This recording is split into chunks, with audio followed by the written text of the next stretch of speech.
मटियारी में जश्न ईद मिलादुन्नबी सल्लल्लाहु अलैहि वसल्लम जे सिलसिले में इंतजामनि जो जाइज़ो वठण लाइ डिप्टी कमिश्नर गुलाम गॾजाणी जी सदारत हेठि गॾजाणी थी आहे।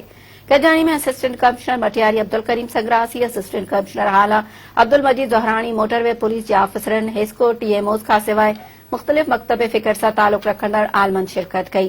डिप्टी कमिश्नर मटियारी गुलाम गॾजाणी गॾजाणी में चयो त हर मज़हब ऐं फ़िरक़े जी इज़त करणु लाज़मी आहे, जंहिं जो दर्स असांजो दीन बि ॾिए थो।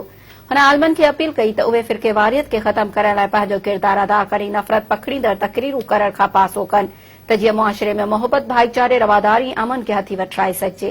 डिप्टी कमिश्नर मटियारी सिहत खाते जे अमलदारनि खे हिदायत कई त ईद मिलादुन्नबी सल्लल्लाहु अलैहि वसल्लम जे सिलसिले में निकिरंदड़ रैलियुनि में एम्बुलेंस, दवाउनि ऐं डॉक्टरनि जी मौजूदगी खे यकीनी बणायो वञे। हुन हेस्को इंतजामिया खे बि मुखातिब थींदे चयो त ईद मिलादुन्नबी सल्लल्लाहु अलैहि वसल्लम जे मौक़े ते गैर ऐलानिया लोड शेडिंग न कई वञे ऐं ख़ासि तौर ते राति जे वक़्त में बिजली जी फरहामी खे यकीनी बणायो वञे।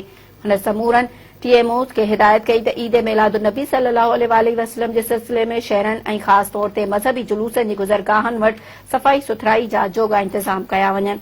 नाजाइज़ अॾावतूं ऐं हद दख़लियूं बि फौरी हटायूं वञनि।